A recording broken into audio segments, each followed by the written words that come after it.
Hello बच्चों, let's read this question. The question is which one has maximum second ionization enthalpy and the options are iron, chromium, manganese and titanium. तो यहाँ पे हमारा की concept क्या होगा?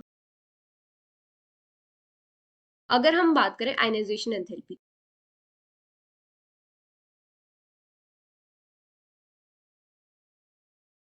तो आयनाइजेशन एंथैल्पी क्या होती है? किसी भी आइसोलेटेड गैसियस एटम से इलेक्ट्रॉन को रिमूव करवाने के लिए जो मिनिमम अमाउंट ऑफ एनर्जी की रिक्वायरमेंट होती है उसको बोलते हैं आयनाइजेशन एंथैल्पी। जैसे हमारे पास ये कोई भी एक एटम है, ये अपनी आइसोलेटेड गैसियस स्टेट में है, तो यहाँ पे जब हम एनर्जी प्रोवाइड करेंगे तो यहाँ पे क्या होगा, एक इलेक्ट्रॉन रिमूव हो जाएगा और यहाँ पे क्या फॉर्म हो जाएगा, कैटायन फॉर्म हो जाएगा और एक इलेक्ट्रॉन रिमूव हो जाएगा। तो ये जो एनर्जी होगी ये क्या होगी, आयनाइजेशन एनर्जी होगी।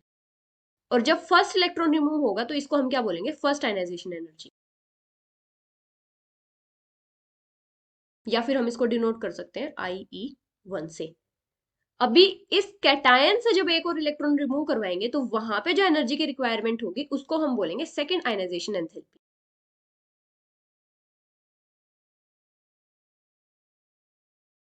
तो यहाँ पे क्या फॉर्म हो जाएगा, यहाँ पे 2 पॉजिटिव कैटायन फॉर्म हो जाएगा और एक और इलेक्ट्रॉन रिमूव हो जाएगा। तो यहाँ पे अभी हमें क्या क्या गिवन है, फर्स्ट गिवन है आयरन। तो आयरन का एटॉमिक नंबर होता है 26, मतलब इसमें टोटल 26 इलेक्ट्रॉन्स है। इसकी इलेक्ट्रॉनिक कॉन्फ़िगरेशन क्या होती है, आर्गन 3d6 4s2। तो यहाँ पे जब हम फर्स्ट इलेक्ट्रॉन को रिमूव करेंगे, मतलब फर्स्ट आयनाइजेशन एंथैल्पी के बाद इसकी इलेक्ट्रॉनिक कॉन्फ़िगरेशन क्या हो जाएगी, मतलब outer shell electronic configuration 3d6 4s1। अभी अगर हम एक और इलेक्ट्रॉन रिमूव करवाना चाहेंगे तो वो इजीली रिमूव हो जाएगा, क्योंकि 4s ऑर्बिटल में कितने इलेक्ट्रॉन है, सिर्फ एक है, और ये इजीली रिमूव हो जाएगा। तो यहाँ पे इलेक्ट्रॉनिक कॉन्फ़िगरेशन क्या हो जाएगी, 3d6। ये होगी फर्स्ट आयनाइजेशन एंथैल्पी। तो यहाँ पे क्या होगा, जो सेकंड आयनाइजेशन एंथैल्पी होगी वो इतनी ज्यादा नहीं होगी। अभी नेक्स्ट हमें क्या गिवन है, क्रोमियम। क्रोमियम का एटॉमिक नंबर होता है 24। इसकी इलेक्ट्रॉनिक कॉन्फ़िगरेशन क्या होती है, आर्गन 3d5 4s1। तो यहाँ पे अगर हम फर्स्ट इलेक्ट्रॉन को रिमूव करेंगे वो 4s ऑर्बिटल से रिमूव होगा, तो ये इजीली रिमूव हो जाएगा। तो यहाँ पे इलेक्ट्रॉनिक कॉन्फ़िगरेशन क्या हो जाएगी, आर्गन 3d5।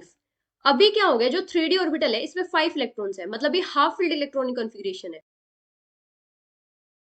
और जो हाफ फील्ड इलेक्ट्रॉनिक कॉन्फ़िगरेशन होती है वो स्टेबल होती है। तो यहाँ से जो इलेक्ट्रॉन रिमूव होगा वो इजीली नहीं होगा, मतलब उसको रिमूव करने में डिफिकल्टी आएगी, इसलिए यहाँ पे बहुत ज्यादा एनर्जी की रिक्वायरमेंट होगी। तो यहाँ पे जो सेकंड आयनाइजेशन एंथैल्पी होगी वो बहुत ज्यादा हाई होगी।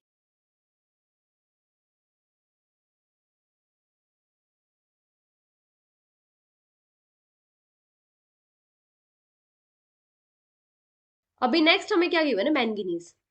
तो मैंगनीज का एटॉमिक नंबर होता है 25। इसकी इलेक्ट्रॉनिक कॉन्फ़िगरेशन क्या होती है, आर्गन 3d5 4s2। तो यहाँ पे जब एक इलेक्ट्रॉन रिमूव करेंगे तो वो 4s ऑर्बिटल से जाएगा।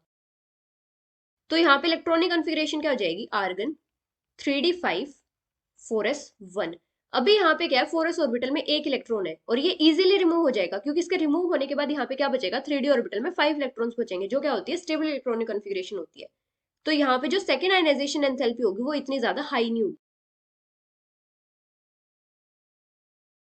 मतलब यहाँ पे जो सेकंड आयनाइजेशन एंथैल्पी होगी वो क्रोमियम के कंपैरिजन में लो होगी। अभी नेक्स्ट क्या गिवन है, टाइटेनियम। टाइटेनियम का एटॉमिक नंबर होता है 22। तो इसकी इलेक्ट्रॉनिक कॉन्फ़िगरेशन क्या हो जाएगी, आर्गन 3d2 4s2। तो यहाँ पे जब एक इलेक्ट्रॉन रिमूव होगा तो वो कहां से होगा, 4s ऑर्बिटल से।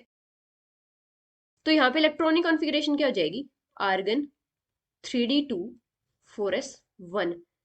तो यहाँ पे क्या होगा, जो सेकंड इलेक्ट्रॉन है वो 4s ऑर्बिटल से जाएगा और 4s में एक इलेक्ट्रॉन है और ये इजीली रिमूव हो जाएगा। तो यहाँ पे इलेक्ट्रॉनिक कॉन्फ़िगरेशन क्या हो जाएगी, आर्गन 3d2।